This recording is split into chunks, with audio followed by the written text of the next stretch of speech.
Mau ndak? Silakan Mbak Jian. Oh iya, halo Mas Riko. Halo, salam Halo. kenal. Iya, salam kenal. Gini Mas, kalau untuk posisi kita sebagai objek langsung ya, misalnya kayak Hmm, nanggepi utang nih. Kalau saya yang berhutang langsung kan berarti harus menyadari perasaan dan pikiran kita kan. ya, Nah, kalau posisi kita sebagai istri, itu gimana Mas? Kan suami yang berhutang nih hmm, misalnya. Nah, biar nggak terjadi looping atau pengulangan. Itu yang ke satu. Mirip sih kasusnya, sama halnya kayak ketika suami menghadapi customer yang kurang amanah, misalnya hmm, pembayaran bleset atau malah nggak dibayar. Nah, suami kan nggak belajar nih, Mas. Nah, yang belajar hmm, kan istri. Nah, itu gimana, Mas, posisi kita? Kita harus gimana gitu, Mas Riko? Terima hmm. kasih. Jadi gini, kenapa kok peristiwa tersebut terjadi di Mbak Dian? Kenapa nggak di Bu Dewi? Ya karena ya sama. Intinya satu pasangan itu pasti pendamanya hampir sama. Dan keuntungannya ketika salah satu sudah patah samskaranya, biasanya yang di sebelahnya ikutan. Pasangannya ikutan patah. Karena Hmm. jadi satu, terutama satu keluarga.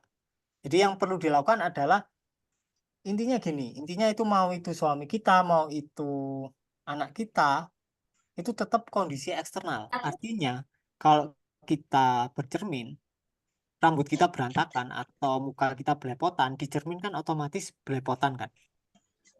Nah, yang dibenerin itu wajah kita atau cerminnya. Kalau kasusnya tadi kan berarti wajah kita belepotan, dicermin wajahnya belepotan.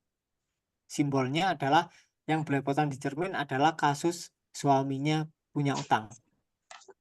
Tapi tetap yang memicu adalah samskara si ibu yang sadar. Oke, jadi tetap upayanya tetap dari kita sendiri, bukan dari suaminya.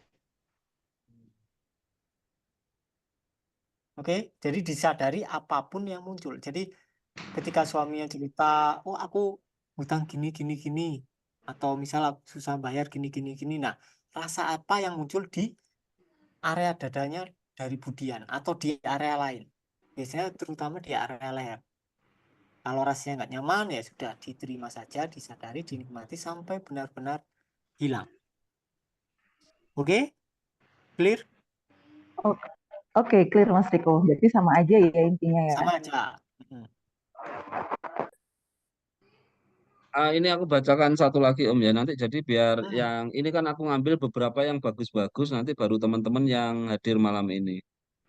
Ini dari Mas Rudi. Pertanyaannya itu sebelum mengenal letting in, ada coach yang berusaha memaksimalkan vibrasi positif, Hmm. money magnet dan lain-lain. Nah, di letting in ini kita perlu merangkul rasa akibat masalah. Persepsi hal yang baik hanya datang ke mereka yang bervibrasi positif. Bagaimana mendatangkan keberuntungan kalau versi letting in? Nah ini gini, coba di slide yang terakhir tadi coba dihadirkan lagi coba, Bung Joko. Ini kan samskara yang silver, otomatis perasaan dan pikirannya juga di kalau mau dilabeli negatif lah. Jadi perasaan dan pikirannya negatif, akibatnya pilihannya negatif, kebiasaan negatif, akhirnya pengalaman negatif. Nah, apa yang dilakukan oleh kebanyakan orang adalah berperang. Udah tahu namanya negatif, mereka nambahi afirmasi positif dengan tujuan menghapus pemikiran dan perasaan yang negatif. Itu bisa berhasil, tapi kalian butuh upaya yang sangat effort atau sangat kerja keras. Intinya bikin capek. Karena ada peperangan di kepala kalian. Misal lah, misal kalian punya samskara rasa kekurangan. Jadi setiap kalian afirmasi aku kaya, pasti ada counter attack dari samskara kalian, dari pola pemikiran kebiasaan kalian. Ah, kaya apaan orang utang masih banyak gini, bla bla bla bla. Atau misal, ah, kaya apaan belum mampu beli beli tas mahal, bla bla bla. Artinya masih ada samskara negatif terkait pemikiran kekayaan yang bersinggungan dengan samskara kekurangannya. Itu tetap bisa berhasil kalau kalian kerja keras. Kalau kalian berperang secara terus-menerus sampai pikiran dan perasaan negatifnya sampai kalah ya bisa aja. Tapi ya butuh kerja yang sangat keras. Dan sangat sulit untuk dikalahkan. Tergantung kalau pendaman emosinya kalian masih dikit, ya Bang, mungkin ya bisa kalah setelah beberapa hari, 20 hari bisa kalah. Tapi kalau pendamannya kalian udah bertahun-tahun ya eh, dicoba aja. Kemungkinan itu susah karena pendaman kalian ibaratnya gini. Pendaman kalian gayanya 10 Newton, penolakannya kalian 15 Newton. Terus kalian kasih afirmasi itu cuma 1 Newton, ya kalah pasti. Kalau kalian mau menang ya afirmasinya kalian kasih gaya 30 Newton. Ya kalian harus bekerja keras. Makanya kenapa kok di ajaran Neville Goddard itu disuruh afirmasi itu menjelang tidur. Karena ketika tidur benihnya itu tidak ditanam di tanah samskara tapi di balik tanah samskaranya atau di balik void ini. Jadi kalian langsung menanam benihnya. Benihnya itu ditanam oleh kesadaran itu sendiri. Karena ketika kalian menjelang tidur, pribadinya nggak ada, samskaranya nggak ada. Yang ada cuma kesadaran yang mengekspresikan dirinya sebagai benih keinginan kalian. Makanya sama Neville Goddard disuruh, sangat-sangat disuruh untuk afirmasi atau membayangkan sebelum tidur sampai kalian tidur. Momen tepatnya adalah 5 detik sebelum kalian tidur. Tidak lebih dari itu. Tidak 10 menit sebelum tidur. Karena ketika 10 menit sebelum tidur, pribadi kalian tetap ada, samskara kalian tetap ada, maka afirmasinya tertanamnya di tanah samskara. Otomatis akan perang. Itu. Kalau kalian nanamnya 5 detik sebelum tidur, ya tanamannya di sini akhirnya. Di tepi-tepi yang masih hitam ini. Ya akhirnya kejadian buruk, kejadian baik, tapi ya tetap ada samskara yang lebih besar. Tapi beda wilayah. Itu bisa. Kalau kalian mau ngakali, itu bisa. Sangat-sangat bisa itu. Oke? Ya, oke. Clear? Sebelum Bu Damayanti ini satu lagi yang dari ini ya, yang dari form teman-teman. Ada Mas Dani, pertanyaannya, ketika misal saya sedang nonton, yang dinamakan pengamat itu mengamati apa yang sedang ditonton, mengamati apa yang sedang ditonton saja, ataukah hanya mengamati tentang ada si aku yang sedang menonton? Yang benar itu ketika penyaksian kalian itu benar-benar tepat, maka tidak ada saya yang menyaksikan. Justru menyaksikan saya yang sedang berusaha nonton.